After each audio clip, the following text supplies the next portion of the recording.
Thank you, Thomas. Okay, so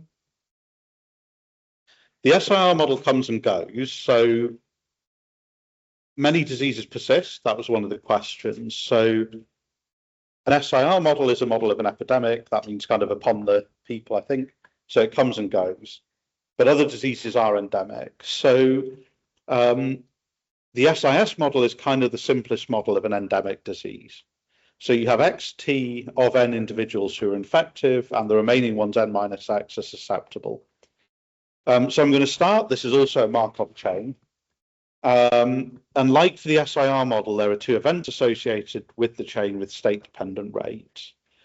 So the first of those is infection, and here that includes a per susceptible rate of external infection epsilon.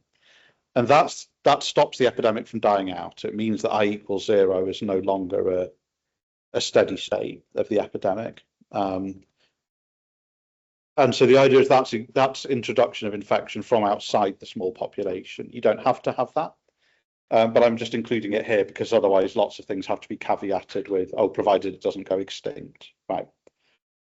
And so you have x going to x plus 1, so x is the number of infectives. That's at rate R plus, because you've added 1 to it, and that's at rate proportional to, this is the susceptible population, n minus x. So per susceptible, you have a force of infection from all the infectives, and then just this epsilon force of infection from outside. And the second process is recovery, which in this case returns people to the susceptible population. And that happens at rate R minus, right, which is gamma times x. So it's very, very similar, just that instead of moving into removed, you move to S. And I've added this external force of infection so that I don't, basically, eventually everyone does go to 0 in this model, right, if you don't add this little external force, and that is a kind of different problem.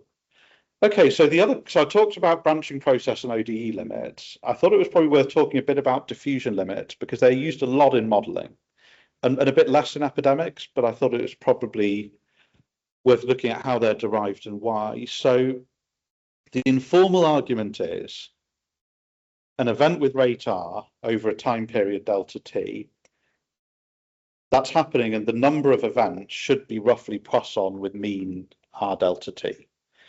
The reason that's only an approximation is the rates are state dependent. So as the state changes, the rate should change, and so you have to be careful about that, right? But it turns out being careful involves writing these two very